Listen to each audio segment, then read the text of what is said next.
नमस्कार विद्यार्थी मित्रांनो, सर्वांसाठी शुभ प्रभात. मी आहे प्राध्यापक गणपत उगले. चला तर मित्रांनो, आपण काळ म्हणजे काय, काळाचे मुख्य प्रकार आणि त्याचा पोट प्रकार याचा आपण अभ्यास करत आहोत. मग मी तुम्हाला सांगितलं, शिकवलं, वाक्यामध्ये क्रियापदाच्या रूपावरून क्रियेचा बोध होतो, त्याचबरोबर ती क्रिया कोणत्या वेळेला घडते, वेळेचा बोध होणं यालाच काळ असे म्हणतात. क्रिया आत्ता घडते, वर्तमान काळ. क्रिया घडून गेली, भूतकाळ. क्रिया पुढे घडणार आहे, भविष्यकाळ. Present tense, past tense, future tense. त्यानंतर मुख्य काळाचे चार पोट प्रकार पडतात. एक साधा काळ, चालू म्हणजेच अपूर्ण काळ, पूर्ण काळ आणि रीतिकाळ. जसं आपण इंग्रजीमध्ये शिकत आलं, काय सिम्पल, त्याच्यानंतर कंटिन्युअस, परफेक्ट आणि परफेक्ट कंटिन्युअस. कसं, I eat a mango, I am eating a mango, I have eaten a mango, I have been eating a mango for a 2 month 4 month. मग त्यामध्ये आपण पहिल्या काळाचा अभ्यास केला, वर्तमान काळ.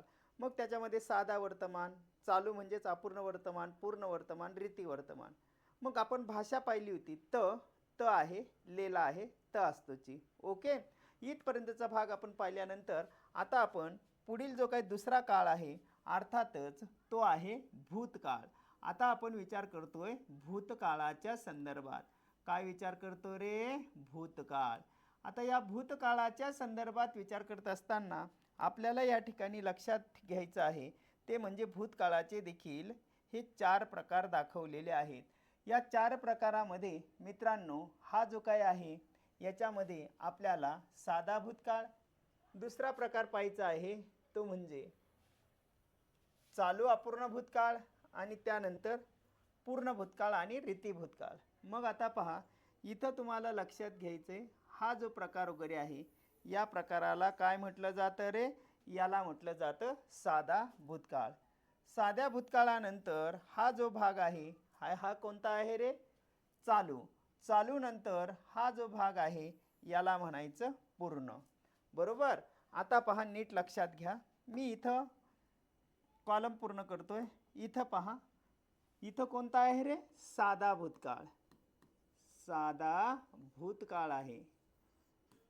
साध्या भूतकाळानंतर दुसरा कोणता काळ आहे रे? दुसरा आहे चालू. चालू म्हणजेच कसा आहे हा? अपूर्ण. अपूर्ण भूतकाळानंतर कोणता आहे रे हा? पूर्ण भूतकाळ. पूर्ण भूतकाळानंतर काय आहे रे हा? रीती भूतकाळ. कोणता काळ आहे? रीती भूतकाळ. ठीक आहे. आता आपल्याला यातील एक एक भाग आपण अभ्यासणार आहोत. एक वाक्य घेणार आहोत आपण. वाक्याच्या संदर्भात विचार करत असताना वाक्य असं आहे, रामने आंबा खाल्ला. रामने आंबा खाल्ला याचा अर्थ त्याची जी काही क्रिया आहे ती क्रिया कोठे झाली रे? ती क्रिया कोठे झाली? ती क्रिया झालेली आहे भूतकाळामध्ये. कोठे झालेली आहे? भूतकाळामध्ये. पण भूतकाळामध्ये क्रिया झाली, बरोबर आहे, पण ती क्रिया पूर्ण की अपूर्ण याचा उल्लेख होत नाही, हे लक्षात येत नाही. आणि म्हणून या ठिकाणी तुम्हाला लक्षात घ्यायचं आहे ते म्हणजे ओळखण्याची खूण. काय रे? ओळखण्याची खूण. आता ओळखण्याची खूण काय आहे? तर ओळखण्याची खूण आहे क्रियापदाच्या शेवटी. काय? क्रियापदाच्या शेवटी. क्रियापदाच्या शेवटी. कोणती भाषा येते रे क्रियापदाच्या शेवटी? तर क्रियापदाच्या शेवटी भाषा येते, हे तुम्हाला लक्षात ठेवायचं आहे. ते म्हणजे लाली लेलोची भाषा येते. कोणती भाषा येते? ला ली ले लो. लाली लेलो म्हणजे रामने आंबा खाल्ला, रामने चिंच खाल्ली, रामने पेरू खाल्ले. मुलगा असेल तर आलो गेलो, जेवलो झोपलो, बसलो उठलो, मी चाललो. म्हणजे अशी जी काही भाषा आहे याला म्हणायचं क्रियापदाच्या शेवटी लाली लेलोची भाषा येते. आता दुसरा जो काही भाग आहे त्यामध्ये इथं कसं होईल? राम आंबा राम आंबा खात होता. राम आंबा खात होता याचा अर्थ त्या रामाची ती जी काही क्रिया आहे ती क्रिया कशी होते रे? ती क्रिया त्याची चालू होती. चालू होती याचा अर्थ म्हणजेच ती क्रिया कशी होती? अपूर्ण होती. बरोबर, ती क्रिया कशी होती? अपूर्ण होती. मग इथं जर पाहिलं तर तुम्हाला इथं लक्षात येईल ओळखण्याची जी काही खूण वगैरे आहे ती ओळखण्याची खूण म्हणजे क्रियापदाच्या शेवटी. काय रे? क्रियापदाच्या शेवटी. आता क्रियापदाच्या शेवटी कोणती भाषा येते? तर तुम्हाला लक्षात घ्यायचं आहे क्रियापदाच्या शेवटी ती भाषा जी आहे तर ती भाषा आहे त होता, त होती, त होते. पहा, राम आंबा खात होता, त होता. सीता आंबा खात होती, त होती. आणि मुले आंबा खात होते, त होते. अशी भाषा त्या ठिकाणी येत असते. त होता, त होती, त होतेची भाषा येते. हे तुम्हाला पक्क लक्षात ठेवायचं आहे. त्यानंतर पुढे काय आहे रे? पुढे रामने आंबा खाल्लेला होता. रामने आंबा खाल्लेला होता. म्हणजेच त्याची भूतकाळातील क्रिया काय झाली होती रे? पूर्ण झालेली होती. भूतकाळातील त्याची क्रिया ती पूर्ण झालेली होती. आणि म्हणून या ठिकाणी ओळखण्याची जी काही खूण वगैरे आहे ती ओळखण्याची खूण म्हणजे क्रियापदाच्या शेवटी. कोणती भाषा येते रे क्रियापदाच्या शेवटी? तर क्रियापदाच्या शेवटी तुम्हाला लक्षात घ्यायचं आहे ती जी काही भाषा आहे ती भाषा होती लेला होता. कोणती भाषा येते? तर ती भाषा येते लेला होता. ठेवा लक्षात. रामने आंबा खाल्लेला होता, लेला होता. रामने चिंच खाल्लेली होती, लिहिली होती. आणि पुढे आहे लेले होते. रामने पेरू खाल्लेले होते. लेला होता, लिहिली होती, लेले होते. ही भाषा या ठिकाणी येत असते. हे पक्क लक्षात ठेवा. रामने आंबा खाल्ला, राम आंबा खात होता आणि रामने आंबा खाल्लेला होता. ठीक आहे. आता आपल्याला पुढे जायचं आहे ते म्हणजे राम आंबा खात असे. खात असे किंवा असो. आता खात असे याचा अर्थ वाक्यामध्ये क्रिया करणारा जो कर्ता,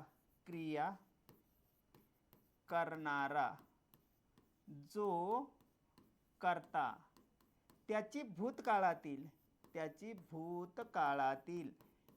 भूतकाळातील नेहमीची काय असते रे? त्याची भूतकाळातील नेहमीची सवय त्याची ती काय असते रे? रीत असते. त्याची ती काय असते? पद्धत. याचा बोध होतो. याचा बोध होतो. म्हणून त्यास रीती काय म्हणायचे? भूतकाळ असे म्हणतात. म्हणून त्याला काय म्हणायचे रे? रीती भूतकाळ असे बोध होतो. त्याला रीती भूतकाळ असे म्हणतात. आणि मग या ठिकाणी ओळखण्याची जी काही खूण वगैरे आहे ती ओळखण्याची खूण म्हणजे आता काय आहे रे ओळखण्याची खूण? इथं तुम्हाला लक्षात घ्यायचं आहे ती ओळखण्याची जी काही खूण वगैरे आहे ओळखण्याची खूण. काय खूण आहे? तर क्रियापदाच्या शेवटी. कोणती भाषा येते रे? तर क्रियापदाच्या शेवटी तुम्हाला लक्षात घ्यायचं आहे ती जी काही भाषा आहे त्या भाषेचा जर विचार वगैरे केला तर ती भाषा आहे ते म्हणजे त असे किंवा असो.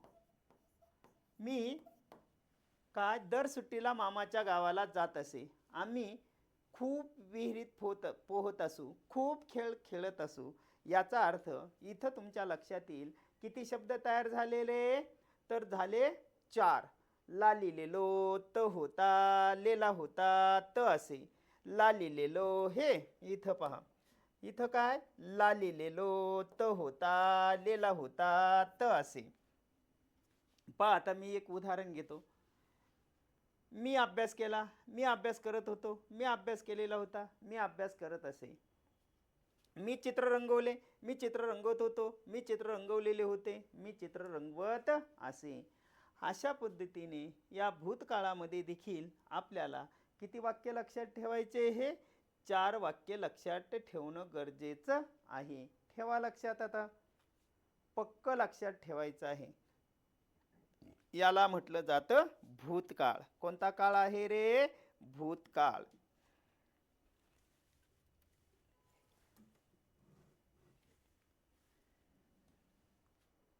चलायचं पुढे. आता आपल्याला पुढे जायचं आहे. पुढे जात असताना आता पुढचा जो काही काळ आहे त्या पुढच्या काळाचं नाव आहे, त्याला म्हटलं जातं भविष्यकाळ. आता कोणता काळ आहे रे? हा भविष्यकाळ. लक्षात ठेवा, हा काळ आहे. आता पुढचा जो काळ आहे त्याला म्हटलं जातं भविष्यकाळ. भविष्यकाळ. आता या भविष्यकाळाचा जर विचार वगैरे केला तर भविष्यकाळामध्ये देखील आपल्याला याच पद्धतीने काय करायचं आहे? ह्या वर्तमान आणि भूतकाळासारखाच हा देखील आपल्याला एक चार्ट पाहायचा आहे. मग इथं जर पाहिलं तर या भूतकाळामध्ये इथं पहा, या भूतकाळाचा जर विचार वगैरे केला तर इथं नेहमीप्रमाणेच पहा, नेहमीप्रमाणे हा काय आहे रे? साधा भविष्यकाळ, हा चालू भविष्यकाळ, हा पूर्ण भविष्यकाळ, आणि तो कसा आहे रे? रीती भविष्यकाळ. मग आता पहा, इथं लक्षात घ्यायचं आहे, हा साधा भविष्यकाळ. साधा भविष्यकाळ. दुसरा कोणता आहे रे? चालू. चालू म्हणजेच कसा? अपूर्ण भविष्यकाळ. त्याच्यानंतर कोणता काळ आहे? हा पूर्ण भविष्यकाळ. पूर्ण भविष्यकाळानंतर कोणता आहे रे? रीती भविष्यकाळ. रीती भविष्यकाळ.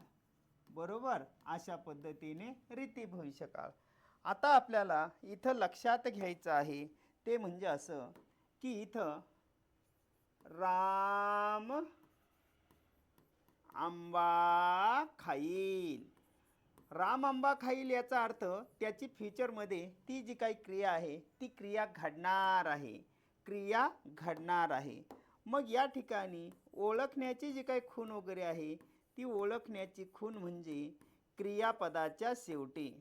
क्रियापदाच्या शेवटी कोणती भाषा येते रे? क्रियापदाच्या शेवटी तर क्रियापदाच्या शेवटची जी काही भाषा आहे ती भाषा आहे त्याला म्हटलं जातं येईल किंवा येईन. कोणती भाषा येते? मी खाईल, जाईल, राहील, पाहिल, येईल किंवा येईनची भाषा येते. त्यानंतर त्याच्या पुढच्या भागाचा जर विचार वगैरे केला तर राम आंबा खाईल. राम आंबा खात असेल. माझा वाढदिवस साजरा होत असेल. आई स्वयंपाक करत असेल. असेलची भाषा येते. मग या ठिकाणी पण ओळखण्याची जी काही खूण वगैरे आहे ती ओळखण्याची खूण म्हणजे क्रियापदाच्या शेवटी.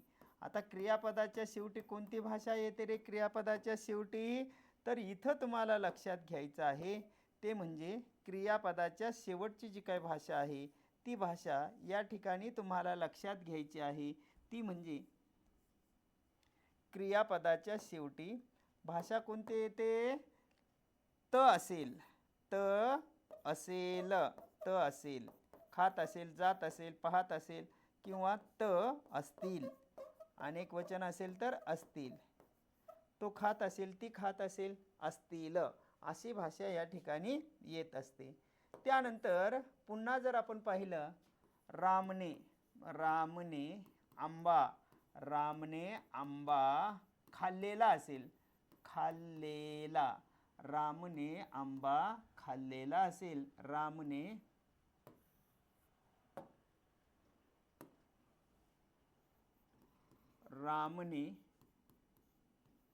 आंबा रामने आंबा खाल्लेला असेल, रामने आंबा खाल्लेला असेल, म्हणजे त्याची क्रिया कुठं पूर्ण झालेली असेल रे? भविष्यामध्ये. मी पास झालेलं असेल, मला नोकरी लागलेली असेल. मग या ठिकाणी ओळखण्याची जी काही खूण वगैरे आहे, ती ओळखण्याची खूण म्हणजे क्रियापदाच्या शेवटी. आता क्रियापदाच्या शेवटी कोणती भाषा येते रे? तर क्रियापदाच्या शेवटची जी काही भाषा आहे, त्या भाषेचा जर विचार केला तर लेला असेल. कोणती भाषा येते रे? लेला असेल. रामने आंबा खाल्लेला असेल. मुलगी जर असेल तर लिली असेल, तिने चिंच खाल्लेली असेल, लिली असेल. आणि अनेक असेल तर लेले असतील. पहा, रामने आंबा खाल्लेला असेल, रामने चिंच खाल्लेली असेल, रामने पेरू खाल्लेले लेले असतील. अशा पद्धतीची भाषा येत असते. त्यानंतर इथं राम आंबा खात जाईल. राम आंबा खात जाईल याचा अर्थ वाक्यात क्रिया करणारा जो कोणी कर्ता आहे, कर्त्याची म्हणजेच त्याची कर्ता, त्याची भविष्यातील नेहमीची काय असते रे? नेहमीची त्याची भविष्यातील नेहमीची रीत असते. ती काय असते? सवय असते, पद्धत असते. याचा जर बोध होत असेल तर तो जो प्रकार आहे त्या प्रकाराला म्हटलं जातं रीती भविष्यकाळ. इथं ओळखण्याची जी काही खूण वगैरे आहे, ती ओळखण्याची खूण म्हणजे क्रियापदाच्या शेवटी कोणती भाषा येते रे? तर क्रियापदाच्या शेवटची जी काही भाषा आहे, तर ती भाषा आहे त येईल किंवा येईन.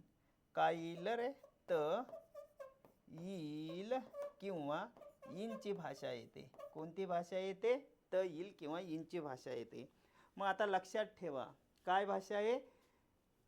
राम आंबा खाईल, राम आंबा खात असेल, रामने आंबा खाल्लेला असेल, राम आंबा खात जाईल. येईल त असेल, लेला असेल, त येईल किंवा येईन. इकडे पहा माझ्याकडे, येईल त्याच्यानंतर त असेल, लेला असेल, त येईल किंवा येईन. आई स्वयंपाक करील, आई स्वयंपाक करत असेल, आईने स्वयंपाक केलेला असेल, आई स्वयंपाक करत जाईल. मी अभ्यास करील, मी अभ्यास करत असेल, मी अभ्यास केलेला असेल आणि मी अभ्यास करत जाईल. येतंय लक्षात? तर अशा पद्धतीनं या ठिकाणी मित्रांनो तुम्हाला हा भाग लक्षात घेणं गरजेचं आहे. ठीक आहे. आता काय झालं रे? वर्तमान काळ, भूतकाळ आणि भविष्यकाळ, पण 12 शब्द तयार झाले. त आहे, लेला आहे, त असतो. ला लिहिलेलो, त होता, लेला होता, त असे किंवा असो. येईल त असेल, लेला असेल, त येईल किंवा येईन. आता हे सगळं तुम्हाला मी एका अवलोकनात आणून देणार आहे. एकाच अवलोकनात आपल्याला हे पाहायचं आहे. आता एका अवलोकनात पाहत असताना इथं पहा, तुम्हाला ते लक्षात घ्यायचं आहे. लक्षात घेत असताना मित्रांनो, ही जी भाषा वगैरे आहे, या भाषेचा जर विचार वगैरे केला तर या भाषेचा विचार करत असताना ही आहे क्रियापदाच्या शेवटची भाषा. काय आहे रे? इथं भाषा कोणती आहे? इथं लक्षात घ्यायचं आहे क्रियापदाच्या शेवटची भाषा. क्रियापदाच्या शेवटची भाषा. क्रियापदाच्या शेवटची भाषा. हे तुम्हाला पक्क लक्षात घ्यायचं आहे. काय लिहिलं वाचा? क्रियापदाच्या शेवटची भाषा. आता इथं क्रियापदाच्या शेवटची भाषा म्हणजे हे पक्क तुम्हाला लक्षात ठेवायचं आहे. क्रियापदाच्या शेवटची भाषा. आता क्रियापदाच्या शेवटची भाषा म्हणजे काय आहे हे आपल्याला ओळखायचे. काळ ओळखण्याच्या खुणा.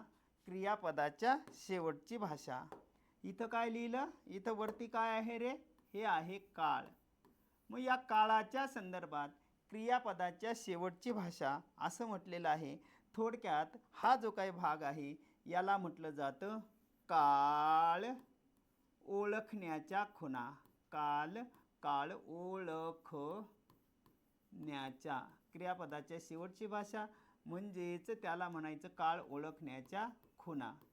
आता ह्या ज्या काही काळ ओळखण्याच्या खुणा वगैरे आहे या खुणांच्या संदर्भात विचार करत असताना आता इथं पहा तुम्हाला लक्षात घ्यायचं आहे. ते लक्षात घेत असताना इथं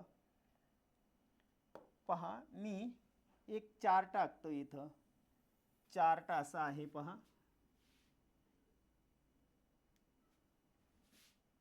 हा झाला काळ. काळामध्ये हे काय आहे रे?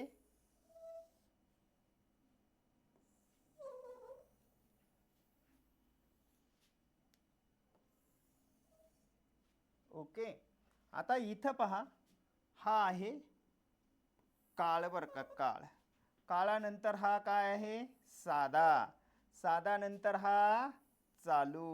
चालू नंतर हा पूर्ण.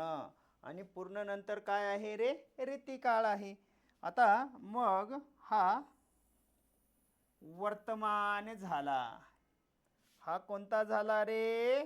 भूतकाळ. आणि हा कोणता आहे? भविष्यकाळ. आता लक्षात ठेवा इकडे पहा माझ्याकडे नीट नीट. हे आहे काळ. काळानंतर आहे साधा. साध्यानंतर हा कोणता आहे? चालू. चालू आहे म्हणजेच तो कोणता आहे रे? अपूर्ण. अपूर्ण नंतर हा कोणता काळ आहे? पूर्ण. पूर्ण नंतर हा कोणता आहे? रीतिकाळ. ठीक आहे. आता इथं हा जो आहे तर याला म्हणायचं वर्तमान काळ. कोणता काळ आहे रे? वर्तमान. वर्तमानामध्ये भाषा कोणती आहे? त. इथं काय आहे रे? त आहे. इथं कोणती भाषा आहे? लेला लेला आहे. आणि इथं काय आहे रे? त असतो. हे 100% आता लक्षात ठेवायचंय. काय असतो रे? त असतो. दुसऱ्या बाजूला इथं मी तुम्हाला दिलं होतं तो म्हणजे भूतकाळ. भूतकाळाच्या संदर्भात ला ली ले लो काय आहे? लाली लेलो. इथं काय आहे रे? त होता. इकडे काय आहे?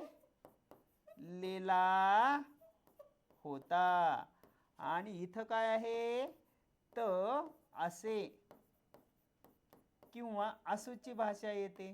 त असे किंवा असू. ओके. त्यानंतर पुढे काय आहे रे? पुढे आहे भविष्यकाळ. कोणता काळ आहे? भविष्यकाळ. भविष्यामध्ये काय सांगितलं मी तुम्हाला? येईल किंवा येईन. इथं काय सांगितलं? त असेल. इथं काय आहे रे? लेला असेल. लेला असेल. आणि इथं काय सांगितलं? त येईल किंवा येईनची भाषा येते. त येईल किंवा येईनची भाषा येत असते. मग आता पहा माझं पाठांतर कसं आहे तसं तुम्हाला पाठ करावं लागेल. वर्तमान काळ त त आहे, लेला आहे, त असतो. लाली लाली लेलो, त होता, लेला होता, त असे किंवा असू. येईल इन त असेल, लेला असेल, त येईल किंवा येईन, त येईल किंवा येईन. मित्रांनो आडवं आणि उभं पण त लाली लेलो येईल इन. त आहे, त होता, त असेल.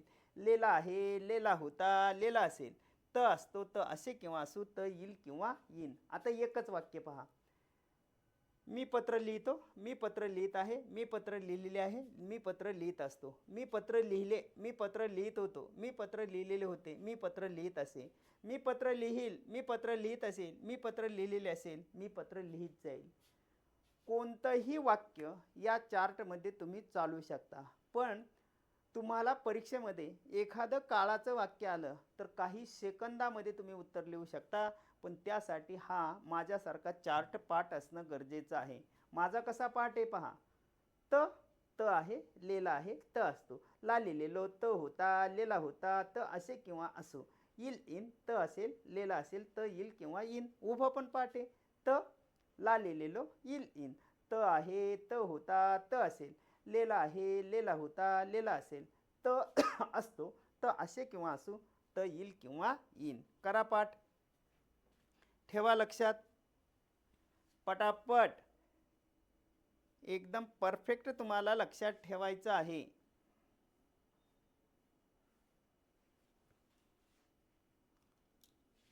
चला किती सोप्या पद्धतीने सांगितलंय पहा.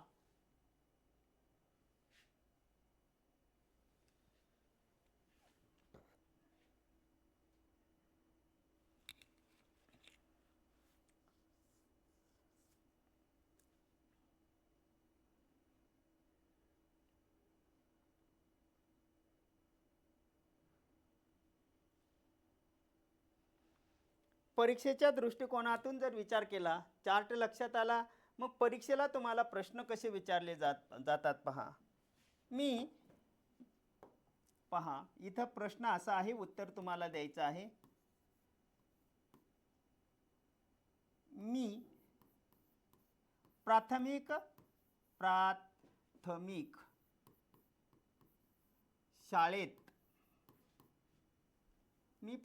शाळेत नेहमी पहिला येत असे.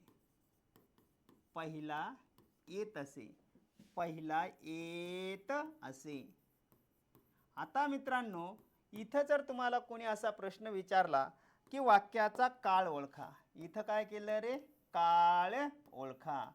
मग आता काळ ओळखा म्हटल्यानंतर या ठिकाणी तुम्हाला लक्षात येतंय की वाक्यात क्रिया करणारा जो कोणी आहे, मग अभ्यासात पहिला येत असेल, निबंधात पहिला येत असेल, धावण्यात पहिला येत असेल. आता पहिला येत असे असं म्हटलेलं आहे. जरी कर्म नसलं तरी देखील किती या ठिकाणी असणारा मी आणि असलेला देखील मी आहे. मग इथं तुम्हाला पर्याय दिले जातील. पर्यायामध्ये पहिला पर्याय दिला रीती वर्तमान. दुसरा पर्याय या ठिकाणी टाकला बी रीती भूतकाळ. आणि त्याच्यानंतर पुढचा पर्याय सी पर्याय टाकला जाईल रीती भविष्यकाळ. आणि त्यानंतर तुम्हाला पर्याय टाकला जाईल डी, काय रे, की उद्देश काळ. मग आता तुम्हाला या ठिकाणी लक्षात घ्यायचं आहे की त असतोची भाषा आली तर काय म्हणायचंय तुम्हाला, रीती वर्तमान. त असे किंवा असूची भाषा येत असेल तर त्याला म्हणायचं रीती भूतकाळ. आता त असे भाषा आली म्हणून हा कोणता काळ आहे रे, हा रीती भूतकाळ आहे. आणि मग ही बाकीची उत्तरं कशी आहेत रे, चुकीची आहे. थोडक्यात वाक्यामध्ये क्रिया करणारा जो कोणी कर्ता असतो त्या कर्त्याची वर्तमानातील नेहमीची रीत सवय पद्धत असेल रीती वर्तमान, त्या कर्त्याची भूतकाळातील नेहमीची रीत सवय पद्धत असेल रीती भूतकाळ, आणि वाक्यामध्ये क्रिया करणारा जो कोणी कर्ता आहे त्या कर्त्याची भविष्यातील नेहमीची रीत सवय पद्धत असेल तर तिला म्हणायचं रीती भविष्यकाळ. येतंय लक्षात. तर अशा पद्धतीने तुम्हाला परीक्षेला हे प्रश्न विचारले जातात. मग आजच्या या भागामध्ये आपण काय अभ्यास केला आठवतंय तुम्हाला? मी सांगितलं भूतकाळानंतर पुढे आपण विचार केला तो भविष्यकाळाचा. भविष्यकाळानंतर पुढे काळ ओळखण्याच्या ज्या काही खुणा आहेत तर क्रियापदाच्या शेवटची भाषा ही काळ ओळखण्याची काय आहे रे, खूण वगैरे आहे. हे तुम्हाला परफेक्ट लक्षात घेणं गरजेचं आहे. लक्षात येतं ना?